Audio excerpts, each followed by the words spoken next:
सुनवल नगरपालिका शिक्षा शाखाको सम्पूर्ण विद्यार्थी तथा अभिभावक ज्यूहरूलाई अनुरोध।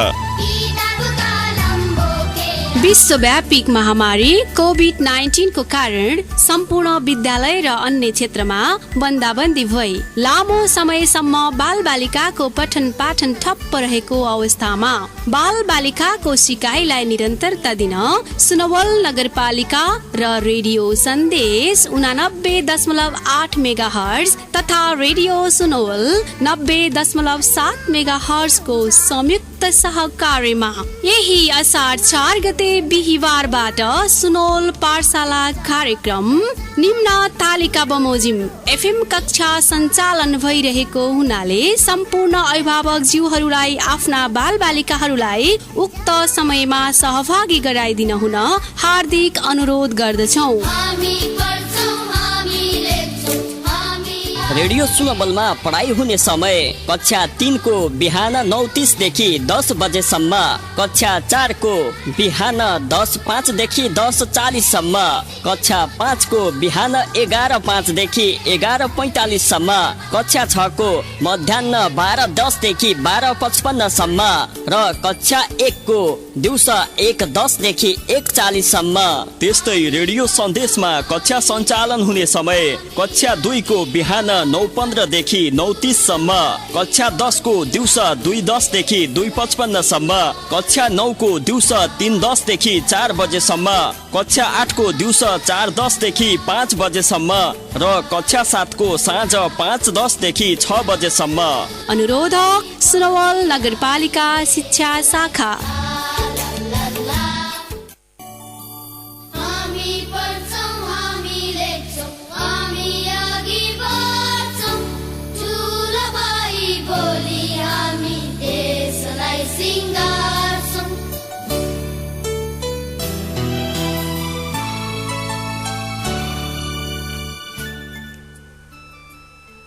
नमस्कार।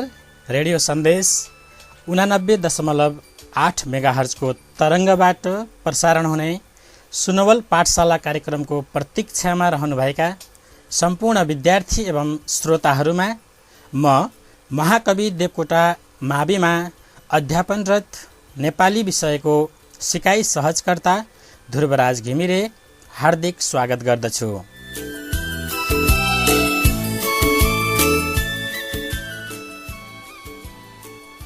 श्रोताहरू, हाल विश्व कोभिड-19 को उच्च जोखिममा रहेको छ। यसबाट हाम्रो दैनिकी पनि नराम्ररी प्रभावित भइरहेको छ। लगभग 3 महिनादेखि हाम्रा विद्यार्थीहरू विद्यालय जानबाट वञ्चित हुनुभएको छ। यस्तो अवस्थामा पनि विद्यार्थीहरूको सिकाइ कार्यमा निरन्तरता रहोस् भन्ने हेतुले सुनवल नगरपालिका एवं रेडियो सन्देशको सहकार्यमा सुनवल पाठशाला कार्यक्रम सञ्चालनमा रहेको छ। आजको सुनवल पाठशाला कार्यक्रममा अबको करिब 50 मिनट हामी कक्षा 10 को नेपाली विषयलाई समय छुट्याएका छौँ। सम्पूर्ण विद्यार्थीहरूलाई पुस्तक, कापी, कलम लगायतका आवश्यक शैक्षिक सामग्रीका साथमा तयारी अवस्थामा रहन समेत म अनुरोध गर्दछु। साथै अभिभावकहरूले रेडियो कक्षाको समय तालिका अनुसार आफ्ना नानी बाबुहरूलाई यस अवसरको लाभ लिने वातावरण मिलाई सहयोग गर्नुहुन समेत अनुरोध गर्दछु। विद्यार्थी भाइ बहिनीहरू, आज हामी कक्षा 10 को पाठ 1 मा रहेको जन्मभूमि कथा अध्ययन गर्ने प्रयास गर्दछौँ है त।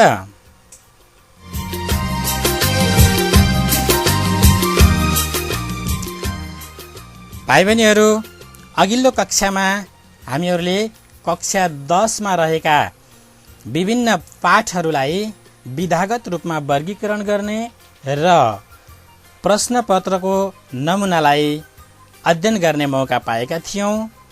आजको कक्षामा हामीहरूले जन्मभूमि कथालाई 3 वटा फरक फरक ढाँचामा राखेर अध्ययन गर्ने प्रयास गर्दछौँ है त। सबैभन्दा पहिला हामी शब्दार्थ शिक्षणको अभ्यास गर्नेछौँ। त्यसै गरी नमुना सस्वर वाचन अथवा पठन बोधको अभ्यास गर्नेछौँ र समयले साथ दिएको खण्डमा कथाको सारांश एवं बोध प्रश्नोत्तरको समेत अभ्यास गर्नेछौँ है त।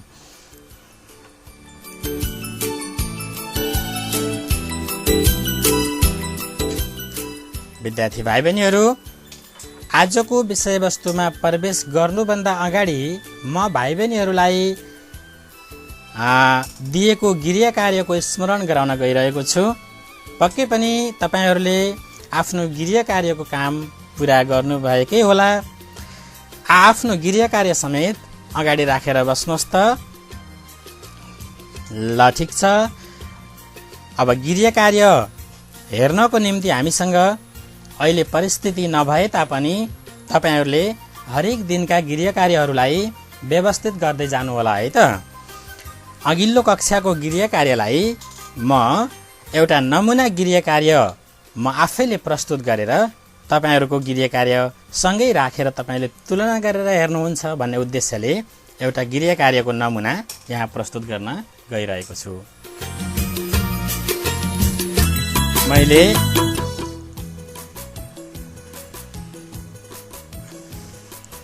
मैले विद्यार्थी भाइ बहिनीहरूलाई अघिल्लो कक्षामा एउटा कथा शीर्षक सहित लेख्ने र सकेसम्म त्यसलाई 3वटा अनुच्छेदमा विभाजन गर्ने काम दिएको थिएँ हैन त। पक्कै पनि भाइ बहिनीहरूले त्यस्तो किसिमको कथा लेखिसक्नु भएको छ होला। म एउटा संक्षिप्त कथा सुनाउन गइरहेको छु। मैले कथाको शीर्षक परिश्रमी कमिला भन्ने राखेको छु। एक ठाउँमा केही कमिलाहरू र झ्याउकिरीहरू अत्यन्त मिलेर बसेका थिए। उनीहरूको बीचमा राम्रो छिमेकी सम्बन्ध थियो। फुर्सदको समय आउँदा ती कमिलाहरू मेहनतका साथ काम गर्थे, खानेकुराहरू जम्मा गर्थे र एक आपसमा मिलेर काम गर्ने गर्दथे। तर छिमेकी झ्याउकिरीहरू चाहिँ काम नगरी केवल गीत गाएर मात्र समय बिताउँथे। यसरी ती झ्याउकिरीहरूले उल्टै काम गर्ने कमिला छिमेकीहरूलाई पटक पटक जिस्क्याउने गिज्याउने काम समेत गर्दथे। तर झ्याउकिरीहरूको कुरा नसुनेर अथवा सुनेको नसुने गरी कमिलाहरू निरन्तर आफ्नो काममा लागिरहन्थे र उनीहरूले धेरै खानेकुराहरू जम्मा गर्ने काम गरिसकेका थिए। 1-2 महिनापछि जाडो समय सुरु हुन्छ र खानेकुराको अभाव हुन थाल्छ। कमिलाहरूले फुर्सदमा जम्मा पारेको खाना खान थाले र रमाई बस्न थाले। तर झ्याउकिरीहरू चाहिँ भोकले आत्तिन थाले। उनीहरू अत्तालिन थाले। समयको सदुपयोग गर्न नजान्दा र मेहनत नगर्दा यस्तै हुन्छ भनेर ती कमिलाहरूले झ्याउकिरीहरूलाई सम्झाउने मौका पाए। यस्तो कुरा सुनिसकेपछि ती झ्याउकिरीहरू लाज मान्दै आफ्नो वासस्थानतिर फर्किन बाध्य भए। भाइ बहिनीहरू, यो कथाले के सन्देश दिन्छ त भने समयलाई चिन्न नसक्दा अथवा अल्छी गरेर बस्दा पछि अभाव र पश्चातापको समस्या बेहोर्नु पर्छ भन्ने सन्देश चाहिँ यो कथाले दिएको छ। भाइ बहिनीहरूलाई मैले यो कथा किन प्रस्तुत गरेँ भने यस्तै किसिमको एउटा कथा मैले गृह कार्यको रूपमा काम दिएको थिएँ। पक्कै पनि तपाईहरूले यो कथासँग तुलना गरेर आफ्नो गृह कार्यलाई तुलना गर्नुभयो, हेर्नुभयो होला भन्ने म आशा लिएको छु है त।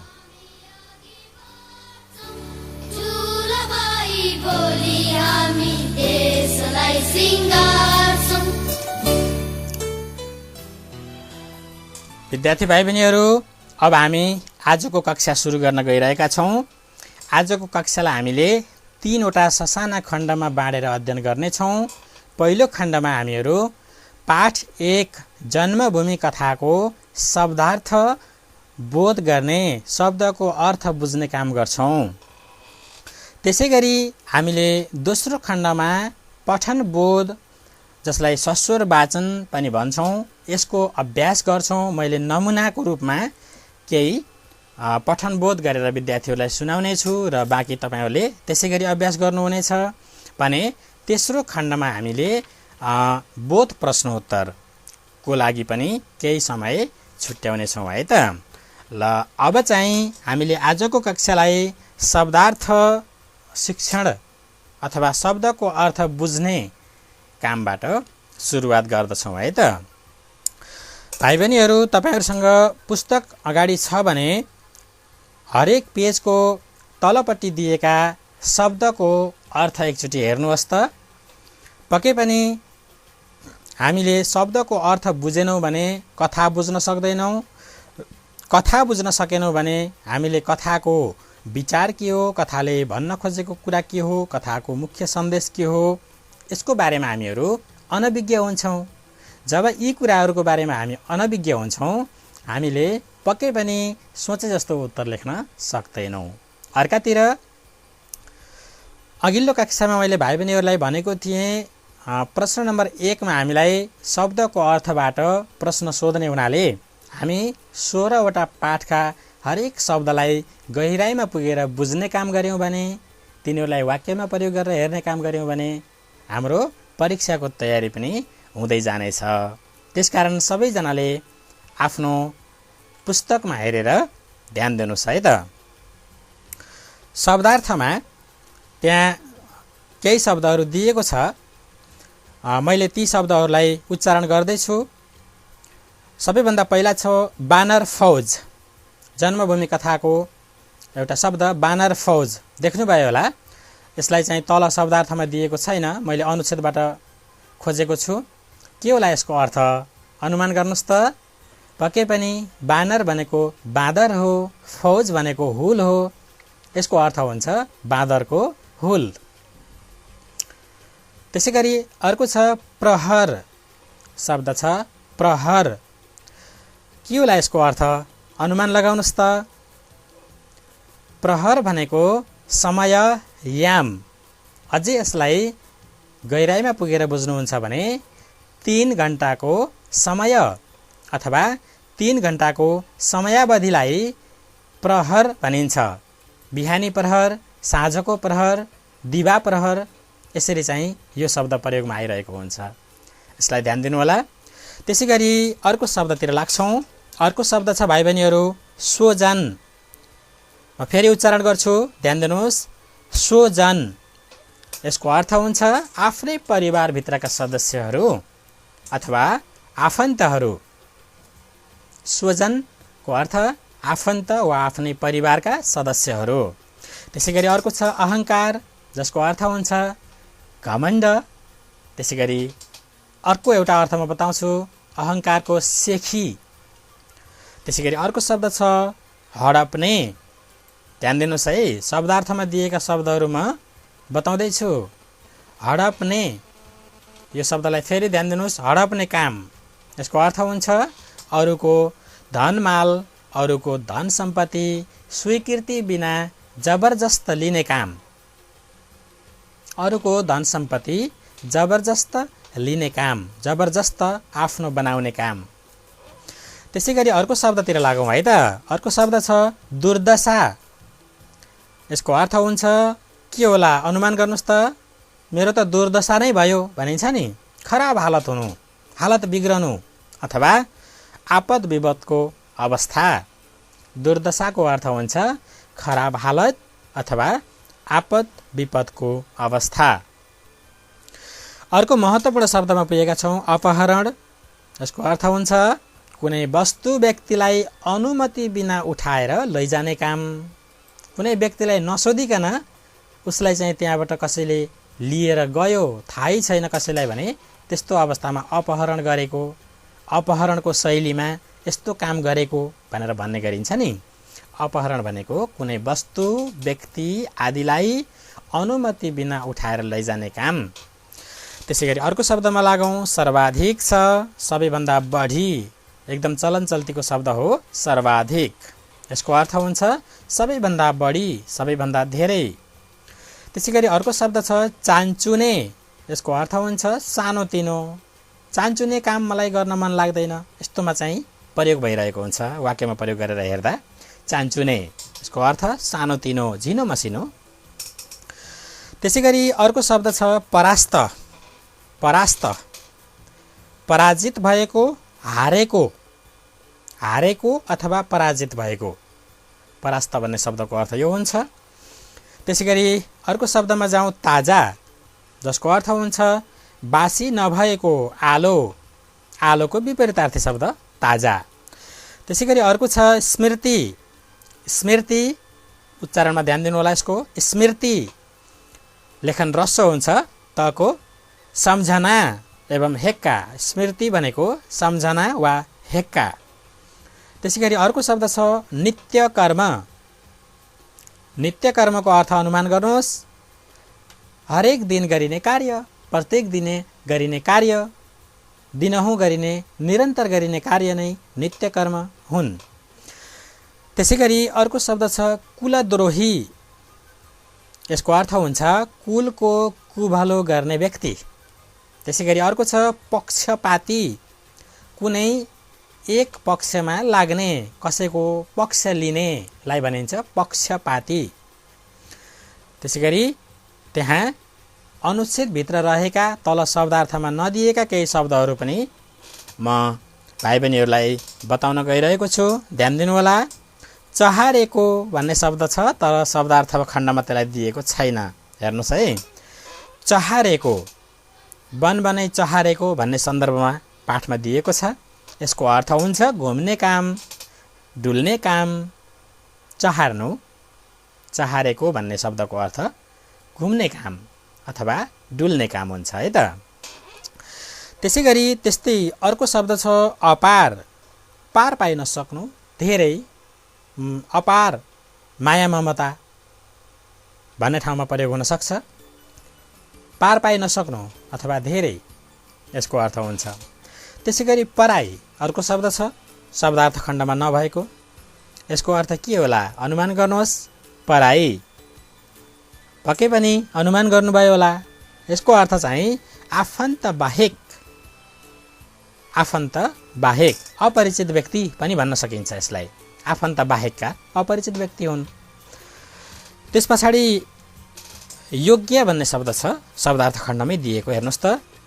योग्य कुनै पनि काममा सिपालु, कुनै पनि काम गर्न जान्ने क्षमतावान व्यक्तिलाई भनिन्छ योग्य। अर्को शब्द छ कलङ्क। कलङ्क एकदम प्रचलित शब्द हो। यसको अर्थ तपाईहरुले अनुमान गरिसक्नु भएको छ। कलङ्क भनेको दोष, आरोप। त्यसै गरी प्रतीक्षा अर्को शब्द छ। यसको अर्थ हुन्छ पर्खिने काम अथवा बाटो हेराई। प्रतीक्षाको अर्थ हुन्छ पर्खने काम अथवा बाटो हेराई, बाटो हेर्ने काम, कसैलाई कुर्ने काम, त्यो नै प्रतीक्षा हो। त्यसै गरी अविस्मरणीय भन्ने शब्द ध्यान दिनु होला, धेरै ठाउँमा हामीले प्रयोग गर्ने गर्छौँ यसलाई। अविस्मरणीयको अर्थ हुन्छ भुल्न नसकिने, बिर्सन नसकिने। अविस्मरणीय कुरा हुन्छ, अविस्मरणीय घटना हुन्छ, अविस्मरणीय व्यक्ति हुन सक्छन् आदि। त्यसै गरी अर्को छ क्षितिज, अत्यन्त महत्त्वपूर्ण शब्द र धेरै पटक परीक्षामा सोधिरहेको शब्द। भाइ बहिनीहरू ध्यान दिनु होला, क्षितिज। म फेरि उच्चारण गर्छु, क्षितिज। यसको अर्थ हुन्छ चारैतिर पृथ्वी र आकाश जोडिए जस्तो देखिने स्थान। एकपटक म तपाईहरुलाई व्यवहारिक तरिकाले यसलाई बुझाउने प्रयास गर्छु। तपाई उभिएको ठाउँबाट धेरै टाढा पहाड र आकाश जोडिए जस्तो ठाउँ जुन देख्नुहुन्छ त्यो चाहिँ क्षितिज हो। यो चाहिँ गोलो परिधिमा हेर्ने गरिन्छ। यसलाई चाहिँ हामी धेरै टाढा पनि अर्थ दिन सक्छौँ है। जस्तै एउटा उदाहरण म भाइ बहिनीहरूलाई बताउन चाहन्छु। क्षितिज पारीबाट म तिमीलाई सम्झिरहेको छु। यसको अर्थ के होला त? धेरै टाढादेखि कुनै गोलो परिधि अथवा पृथ्वी र आकाश जोडिएको जस्तो देखिने ठाउँ भन्ने खासै त्यो मात्र नभएर धेरै टाढादेखि कसैलाई सम्झिएको अवस्था, कसैलाई याद गरेको अवस्था रहन्छ भने त्यहाँनिर पनि हामीले क्षितिज शब्द प्रयोग गर्न सक्छौँ। यो शब्द धेरै पटक परीक्षामा सोधिरहेको छ, ध्यान दिनुहोला। म अर्को शब्दतिर लाग्दछु। अर्को शब्द छ इन्द्रेणी, एकदम चलन चल्तीको। त के हो त यसको अर्थ? यसलाई अर्थ हामीले भाषामा व्यक्त गर्दाखेरि केलाई इन्द्रेणी भन्ने त? अब इन्द्रेणीको अर्थ यसरी लगाउँदा ठिक हुन्छ। घाम पानी भएको बेला सूर्यको विपरीत दिशामा देखा पर्ने 7 रङ अथवा 7 प्रकारको रङ भन्न पनि सकिन्छ। लामो हुने भयो यसको अर्थ चाहिँ। फेरि भन्छु म, घाम पानी भएको बेला सूर्यको विपरीत दिशामा देखा पर्ने 7 प्रकारको रङ भनेर भन्यो भने इन्द्रेणीको अर्थ बुझ्नलाई सकिन्छ। म अर्को फेरि पनि महत्त्वपूर्ण शब्द बताउँदैछु भाइ बहिनीहरूलाई। समृद्ध, अर्को शब्द छ समृद्ध। यसको उच्चारणलाई पनि ध्यान दिनु होला। यसको अर्थ हुन्छ सम्पन्न, एकदम धेरै विकसित, समुन्नत, यस्ता खालका अर्थ समृद्ध शब्दका रहन्छन्। त्यसै गरी अर्को छ अधीनस्थ। अधीनस्थ अर्काको बसमा अथवा अर्काको अधीनमा रहेको, त्यसलाई भनिन्छ अधीनस्थ। यसलाई अर्को तरिकाले पनि म बताउन सक्छु भाइ बहिनीहरूलाई। म अर्को तरिकाले बुझाउने प्रयास गर्छु। परतन्त्र, अरू कसैको नियन्त्रण रहेको अवस्था, त्यसलाई चाहिँ अधीनस्थ भनेर भनिन्छ। भाइ बहिनीहरूले सुनि पनि रहनु भएको छ होला यो शब्द। त्यसै गरी अर्को शब्दमा जाउँ। अर्को शब्द छ आत्मसात। आत्मसात, यसको अर्थ हुन्छ स्वीकार गर्नु। लेख्दाखेरि यसलाई आत्मसात त हलन्त लेखिन्छ, भन्दाखेरि आत्मसात भने यस्तो सुनिए पनि, थ सुनिए पनि लेखनमा त प्रयोग गर्नुपर्ने हुन्छ। यसको अर्थतिर लागौँ, स्वीकार गर्नु। स्वीकार गर्नु, पुरै आफ्नो अन्तर्गत ल्याएको भन्ने पनि हुन्छ यसको अर्थ। आत्मसात गर्नु, स्वीकार गर्नु। त्यसै गरी अर्को छ अनुकरणीय। धेरै ठाउँमा प्रयोग भइरहने शब्द हो भाइ बहिनीहरू, अनुकरणीय। यसको अर्थ हुन्छ सिको गर्न लायक। फेरि ध्यान दिनु होला, सिको गर्न लायक अथवा नक्कल गर्न लायक, नक्कल मात्र पनि भनिन्छ। त्यसै गरी अर्को छ रामराज्य। मैले यो चाहिँ शब्दार्थ खण्डमा नदिएको अनुच्छेदबाट, पाठभित्रबाट खोजेको छु। के होला अनुमान गर्नुहोस् त, यो रामराज्य नै छ भन्ने चलन हुन्छ नि। रामराज्य यो कथामा प्रयोग भएको एउटा शब्द छ। यसको अर्थ हुन्छ असल शासन भएको, राम्रो राज्य व्यवस्था भएको। मैले भाइ बहिनीहरूलाई यतिन्जेल पाठ 1 जन्मभूमि कथामा रहेका केही जटिल शब्दहरूलाई उच्चारण र तिनीहरूको अर्थ बताउने प्रयास गरेको छु। अब यसलाई तपाईहरूले आफ्नो कपीमा लेखेर अभ्यास गर्नुहोस्। पाठ 1 देखि 16 सम्मका शब्दार्थ खण्डबाट हामीलाई प्रश्न बारम्बार सोधिरहन्छ। अब म केही समयमा दोस्रो खण्डमा प्रवेश गर्नेछु।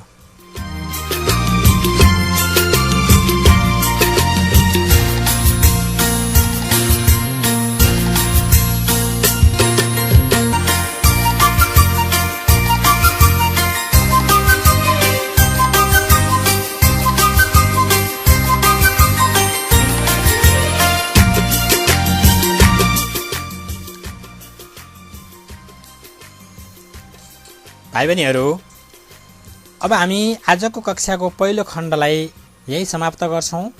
यो खण्डमा हामीले शब्द र तिनीहरूको अर्थ, विशेष गरी पाठमा भएका केही जटिल र क्लिष्ट शब्दहरूलाई हेर्ने प्रयास गऱ्यौँ, अध्ययन गर्ने, सुन्ने प्रयास गऱ्यौँ।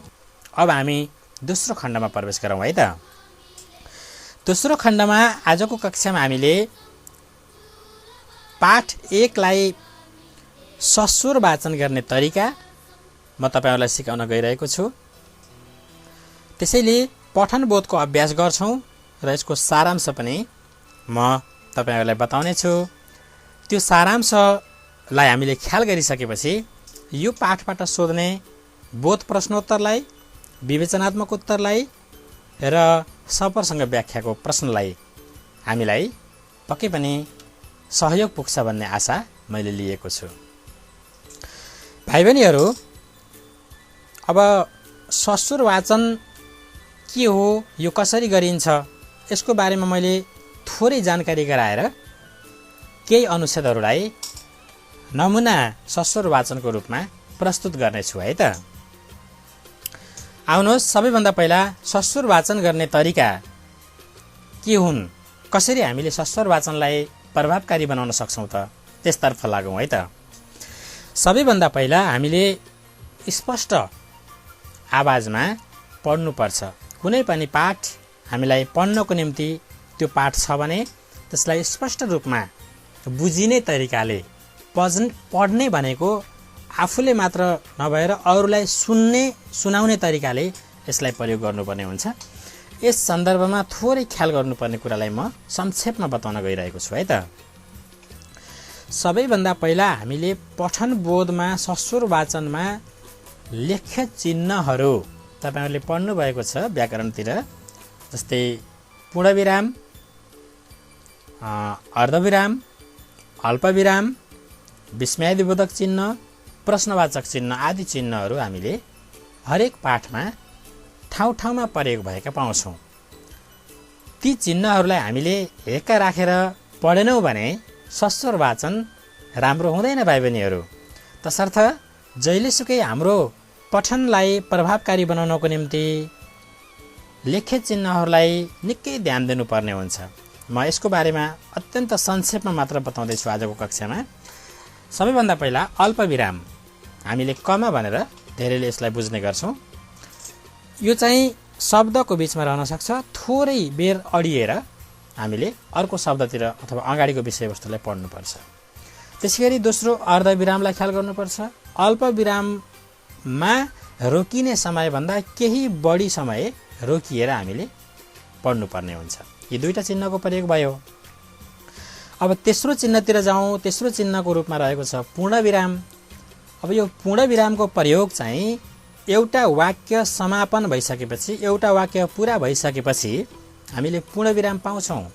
लेख्दा पनि हामीले पूर्णविराम राख्नुपर्छ र वाचन गर्ने सन्दर्भमा वा पढ्ने सन्दर्भमा पनि हामीले पूर्णविरामलाई हेक्का राख्नुपर्छ। पूर्णविराममा हामीले करिब 1 सेकेन्डको अडान भन्ने गरिन्छ। 1 सेकेन्ड लगभग अडिएपछि हामी अगाडिको वाक्य सुरु गर्नुपर्ने हुन्छ। त्यसैगरी विस्मयादिबोधक चिन्ह बुझ्नुहुन्छ पक्कै पनि। विस्मयादिबोधक चिन्ह भन्नाले पूर्णविरामको तल बिन्दु लगाएको चिन्ह हो। हामीले पाठमा धेरै ठाउँमा पाउनेछौँ। यो चाहिँ आश्चर्य मान्नुपर्ने ठाउँ, दुःख मान्नुपर्ने ठाउँ, हर्ष मान्नुपर्ने ठाउँ, पीडा महसुस भएको ठाउँ, अभिवादन गरेका ठाउँ आदि ठाउँमा हामीले विस्मयादिबोधक चिन्हलाई चाहिँ प्रयोग गरेर त्यही अनुसारले त्यो खालको अभिव्यक्तिलाई राख्नुपर्ने हुन्छ। र प्रश्नवाचक चिन्ह छ। यो चाहिँ प्रश्न सोधिएका ठाउँहरूमा कतै कतै प्रयोग भएको हुन्छ। यदि प्रश्नवाचक चिन्ह छ भने हामीले प्रश्न सोधेकै ढाँचामा सस्वर वाचनमा त्यसलाई प्रयोग गर्नुपर्ने हुन्छ। मैले केही महत्त्वपूर्ण चिन्हहरूको बारेमा भाइ बहिनीहरूलाई बताएको छु। पक्कै पनि यसले तपाईँहरूको पढाइलाई केही मात्रामा भए पनि फलदायी बनाउनेछ भन्ने मेरो अपेक्षा रहेको छ है त। अब म आजको कक्षामा सस्वर वाचनबाट आजको पठन बोधको खण्डलाई अगाडि बढाउँदैछु। सबैभन्दा पहिला म भाइ बहिनीहरूलाई 4वटा अनुच्छेद पढेर सुनाउँदैछु। सबैले अनुच्छेद 1बाट निरन्तर हेर्ने प्रयास गर्नुहोस् है त।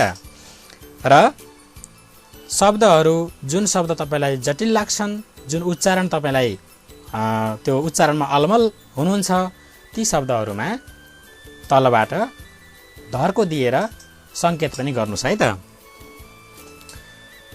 अलि पर बानर फौजका साथमा सबैजना मस्त निद्रामा थिए। बीचमा लक्ष्मणसँगैको ओछ्यानमा सुतेका रामचन्द्र पनि आनन्दले निदाइरहेका थिए। बायाँपट्टिको ओछ्यानमा सुतेका सुग्रीव र हनुमान पालै पालो घुहार घुहार घुरिरहेका थिए। दायाँपट्टिको ओछ्यानमा एक्लै सुतेका विभीषण छिनमा दायाँ र छिनमा बायाँ फर्किन्थे। बेला बेला टाढा कतै कुकुर भुकेको आवाज सुनिन्थ्यो। लक्ष्मण भने निदाएका थिएनन्। आज मात्र हो र? वनवासमा आएदेखि नै उनी राम्ररी सुतेका थिएनन्। अनुच्छेद 2। रातको तेस्रो प्रहर बितेको हुँदो हो विभीषण उठेर शौच गर्न गए। अरू सबै निदाइरहेछन्। यी विभीषणलाई चाहिँ निन्द्रा परेन जस्तो छ। हुन पनि कसरी निदाउन सक्छन् त विभीषण आज? जति नै शत्रुता भए पनि युद्धमा मारिनेहरू सबै उनका स्वजनहरू हुन्, आफ्नै दाजु भतिजा र अरू नातेदारहरू। के गर्नु, मान्छेले बढी अहंकार गर्यो भने, अर्काको श्री सम्पत्ति हडप्नेतिर लाग्यो भने यस्तै दुर्दशा हुने रहेछ, लक्ष्मणले मनमा नै भने। अनुच्छेद 3। आज लक्ष्मण साह्रै खुसी छन्। भाउजू सीता अपहरण मुक्त भएकी छन्। लङ्का माथिको विजय चान्चुने सफलता होइन भन्ने लागेको छ। 14 वर्षे वनवासको अवधि पनि पूरा हुन लागेको छ। त्यसो त आफ्नो युगकै सर्वाधिक वीर भनेर चिनिएको इन्द्रजितलाई लक्ष्मणले नै परास्त गरेका हुन्। यी सबै कुरा त छँदैछन्। रावणले मर्ने बेलामा रामसँग भनेको एउटा कुराले उनलाई झन अपार खुसी दिएको छ। मर्ने बेलामा रावणले रामसित भनेको थियो, हेर राम, यो युद्ध तिमीले जित्यौ, किनकि तिम्रा भाइ लक्ष्मण तिम्रो पक्षमा थिए। मैले युद्ध हारे किनकि मेरो भाइ विभीषण मेरो विपक्षमा थियो। अनुच्छेद 4। लक्ष्मणलाई अझै निन्द्रा परेन। उनका मनमा आफ्ना बाल्यकालदेखिका एक घटनाहरू ताजा भएर आए। उनले आफ्ना दाजुभाइ राम, भरत र शत्रुघ्नसँग खेल्दै बिताएको बाल्यकाल सम्झे। दाजुभाइ मिलेर लेखपढ गरेको, बाँड हान्न सिकेको, घोडा चढ्न सिकेको अनि जङ्गल चहारेको सम्झे। दाई रामचन्द्रले जनकको दरबारमा रहेको शिवधनु सजिलै उचालेर सीतासँग बिहे गरेको सम्झिँदा उनलाई आनन्द आयो। उनले आमा सुमित्रा र पत्नी उर्मिलालाई सम्झे। राम सीतासँगै वनवास आएको, सीताको अपहरण भएदेखि हालसम्मका घटनाहरू त झन् उनको सम्झनामा नआउने कुरै भएन।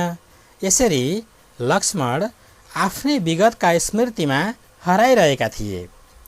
लक्ष्मण जुरुक्क उठेर नित्य कर्मतिर लागे। उनी सँगसँगै विभीषण पनि उठे। यसरी अहिले अनुच्छेद 1 देखि 4 सम्मका विषयवस्तुलाई, कथामा रहेका कुराहरूलाई हामीले यो सस्वर वाचनको अभ्यासबाट हेरेका छौँ। अब हामी क्रमशः यो सारांश अथवा यसको पठनबोधलाई मैले चाहिँ सारांश वा पठनबोध भनेर एकै ठाउँ राखेको छु। अब हामीहरू त्यतातिर लाग्नेछौँ। तर त्योभन्दा अगाडि म विद्यार्थी भाइ बहिनीहरूलाई केही कुरा भन्न गइरहेको छु। अहिले हामीले 4वटा मात्र अनुच्छेदलाई पठनबोधको अभ्यासको रूपमा प्रयोग गरेका छौँ भाइ बहिनीहरू। अरू बाँकी सबै अनुच्छेदहरू तपाईँहरूले घरमा पढ्नुहोस्। तिनलाई मैले अघि भने जस्तै गरी राम्रोसँग पढ्ने प्रयास गर्नुहोस्। आत्तिएर हडबडाएर लेख्य चिन्हहरूको प्रयोग नगरिकन पढेर राम्रो हुँदैन। तसर्थ यो कुरालाई मनन गर्नुहुनेछ र बाँकी पाठ तपाईँहरूले पढ्नुहुनेछ भन्ने आशा पनि लिएको छु। अब हामी यसको पठनबोध अन्तर्गत यो कथाको सारांशलाई म विद्यार्थी भाइ बहिनीहरूमाझ राख्न गइरहेको छु।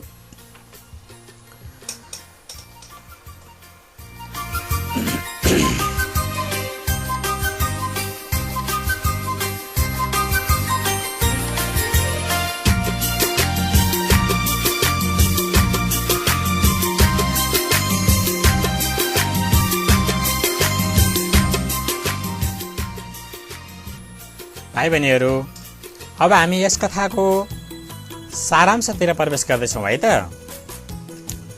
जन्मभूमि कथा पौराणिक विषयवस्तुमा आधारित कथा हो। यो कथा पुराणसँग सम्बन्धित छ। पुराणको विषयवस्तुसँग सम्बन्धित भएको हुनाले यसलाई पौराणिक विषयवस्तुमा आधारित कथा भनेर भन्न सक्छौँ। जन्मभूमि कथा कक्षा 10 को पुस्तकका सम्पादक मण्डलद्वारा तयार पारिएको कथा हो। यस कथामा असत्यमाथि सत्यको, अन्धकारमाथि उज्यालोको, अन्यायमाथि न्यायको र चाहिँ घमण्डमाथि क्षमाशीलताको विजय भएको देखाइएको छ। ध्यान दिनुहोला, एकपटक म यसलाई पुनरावृत्ति गर्न गइरहेको छु।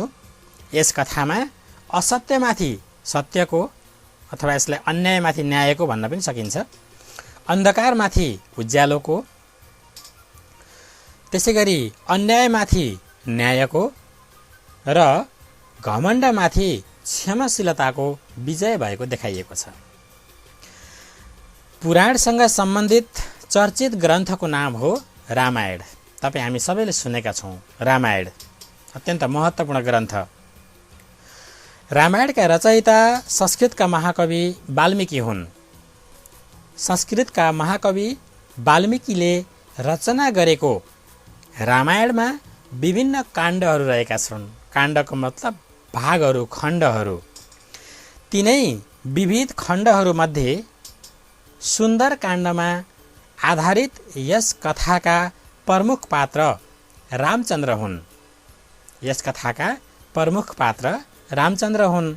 यस कथामा राम, लक्ष्मण, त्यसैगरी सीता, त्यसैगरी रावण र रावणका भाइ विभीषण आदि पात्रहरू रहेका छन्।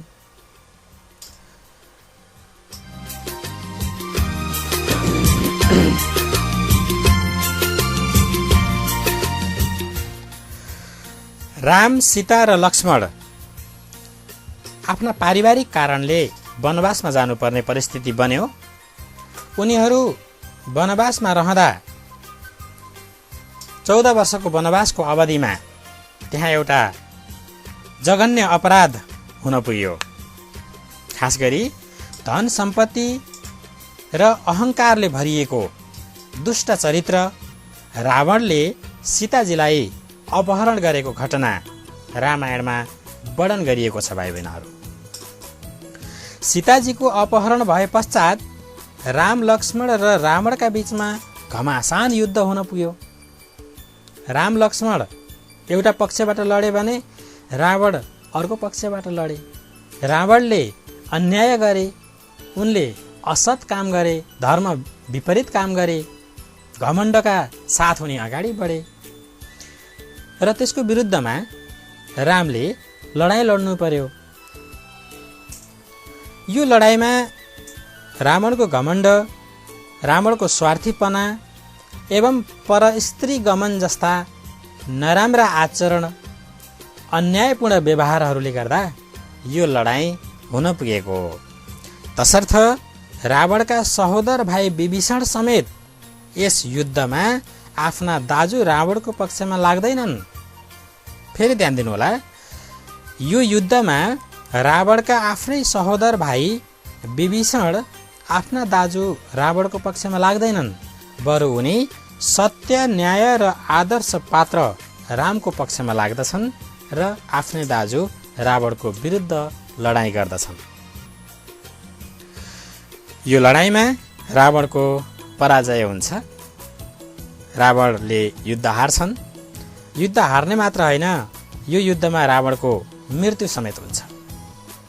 रावण मारिएपछि लङ्का जस्तो सुन्दर रावणले राज्य गरेर बसेको ठाउँ त लङ्का हो, जसलाई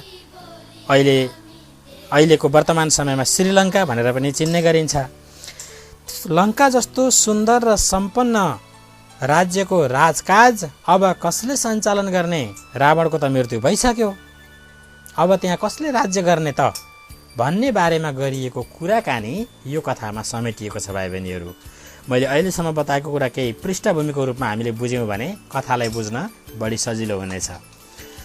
अब यो युद्धमा रावण मर्ने बेलामा भनेको एउटा भनाइ यहाँ स्मरण योग्य छ, पाठमा पनि तपाईँहरूले पाउनुहुनेछ। रावण मर्ने बेलामा भनेको भनाइ कस्तो छ भने उनले भनेका छन्, हेर राम, यो युद्ध तिमीले जित्यौ किनकि तिम्रा भाइ लक्ष्मण तिम्रो पक्षमा थिए।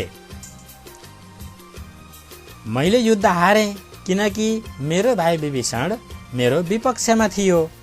यसरी रावणले चाहिँ आफूले मर्ने बेलामा चाहिँ यस्तो अभिव्यक्ति दिएका छन्। यसबाट के बुझ्नुपर्छ त हामीले भने जहिले पनि हामी परिवारभित्रका सदस्यहरू एक आपसमा मिलेनौँ भने, सँगै रहेनौँ भने पक्कै पनि जीवनमा कतै न कतै हामीले हार स्वीकार्नुपर्छ। अब कथामा सुन्दर एवं सम्पन्न लङ्का देशमा कसले राजकाज चलाउने त भन्ने जुन महत्त्वपूर्ण विषयमा ज्यादै सान्दर्भिक संवाद यो जन्मभूमि कथामा समेटिएको छ भाइ बहिनीहरू। लक्ष्मणले अब जे जस्तो भए तापनि लङ्काको राज्य व्यवस्था विभीषणले चलाउनु पर्छ भन्ने तर्क अगाडि सारेका छन्। तर सत्यवादी र न्यायका पक्षधर विभीषण त्यहाँ राजा बनेर शासन गर्न तयार देखिँदैनन्, किनकि उनी त्यहाँ कुनै एउटा राज्य मोहले अथवा पदलोलुप प्रवृत्तिका कारणले लडाईँ लडेका त होइनन्। उनी त आफ्ना दाइले अरूमाथि गरेको अन्याय सहन नसकेर, आफ्ना दाइले अरूमाथि गरेको जुन घमण्डीपन छ त्यसलाई सहन नसकेर दाजुलाई फकाउँदा फकाउँदा वा सम्झाउँदा नसम्झिएपछि उनी अन्तिममा लडाईँ गर्न तयार भएका थिए। तसर्थ त्यहाँनिर राजा बन्न उनी तयार हुँदैनन् र उनले पनि तर्क राख्छन् राजा बन्नका लागि आफ्नै दाजु भतिज र आफन्तहरू मारेको कलङ्क म बोक्न चाहन्न भनेर उनले भनेका छन्। बरु विभीषणले तर्क गर्दछन् लडाईँमा जितेको भूभाग स्वत विजेताको हुन्छ, त्यसैले अब लङ्काको राजा रामचन्द्र हुनुपर्छ भन्ने तर्क उनले राखेका छन्। यदि रामचन्द्र अयोध्या जानुभयो भने लक्ष्मणले यो राज्य सञ्चालन गर्नुपर्छ, तसर्थ तपाईँहरू दुई भाइ मध्ये जसले राज्य सञ्चालन गरे पनि हुन्छ, तर म चाहिँ यो कलङ्क बोकी बोकी लङ्काको राजा बन्न तयार छैन भनेर उनले भनेका छन्। कुराकानी चल्दै गर्दा रामचन्द्रको उपस्थिति हुन्छ र रामचन्द्रले आफ्नो देश, आफ्नो माटो स्वर्गभन्दा पनि ठुलो हुन्छ र उत्तम हुन्छ भन्ने विचार व्यक्त गरेका छन्। उनका विचारमा जननी र जन्मभूमि स्वर्गभन्दा पनि महान छन् भनेर भनिएको छ। रामचन्द्र एक देशभक्त व्यक्ति हुन्, उनी राष्ट्रप्रेमी चरित्र हुन्। लडाईँमा जितेको लङ्का राज्य सुन्दर र सम्पन्न भए तापनि त्यसको लोभ लालचमा परेर आफू राजा नबन्ने तर्क उनले चाहिँ अगाडि सारेका छन् भाइ बहिनीहरू। तसर्थ वनवासमा आएको पनि 14 वर्ष बितिसकेको हुनाले अब उनीहरू लङ्काको राजकाज विभीषणको हातमा सुम्पिएर आफू राम, सीता र लक्ष्मण चाहिँ आफ्नै जन्मभूमि अयोध्या फर्किन चाहेका छन् र उनीहरू अयोध्या फर्किएका पनि छन्। विभीषण लङ्कामा राजा बने, रामचन्द्र पत्नी र भाइ लक्ष्मणलाई लिएर आफ्नै जन्मभूमि अयोध्या फर्किए। तसर्थ यो कथाको शीर्षक चाहिँ जन्मभूमि राखिएको छ भाइ बहिनीहरू। उनीहरूलाई अयोध्यावासीहरूले भव्य स्वागत पनि गरे। जनताको निर्णयलाई आत्मसात गर्दै, जनताको विचारलाई बुझ्दै, जनभावनाको कदर गर्दै उनले चाहिँ राज्य गरेको कारणले गर्दा उनले सञ्चालन गरेको राज्यलाई राम राज्य भनेर भन्ने गरिन्छ। यसरी आफ्नो नियन्त्रणमा आएको लङ्का राज्यको सारा सम्पत्ति एवं वैभव त्यागेर जन्मभूमि फर्किनु र जनभावनाको कदर गर्दै राम राज्य सञ्चालन गर्न सक्नु रामका आदर्श चरित्रसँग जोडिएका कुराहरू हुन्। त्यसैले उनको नाम भाइ बहिनीहरू अहिलेसम्म पनि हामीले संसारभर फैलिएको पाउँछौँ। हामीले रामको नाम पटक पटक सुन्ने गर्छौँ। भाइ बहिनीहरू, यसरी म संक्षेपमा आजको कक्षामा पठन बोधपछि के त भन्दाखेरि भाइ बहिनीहरूलाई सारांश पनि बताएको छु। अब हामी आजको कक्षाको समयको अन्तिममा छौँ र बिदा हुने बेलामा म भाइ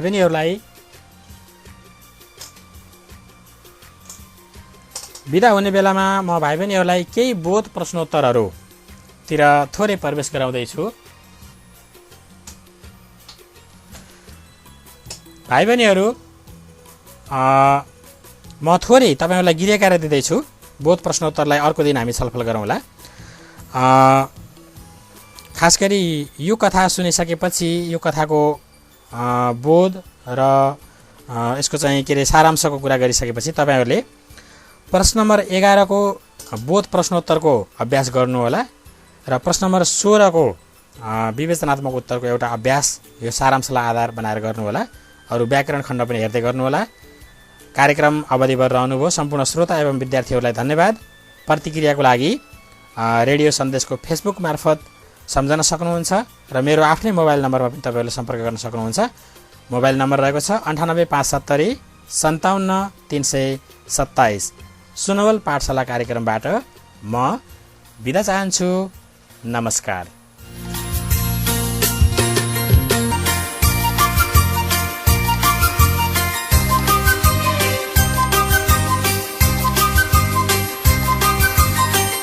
में 7:30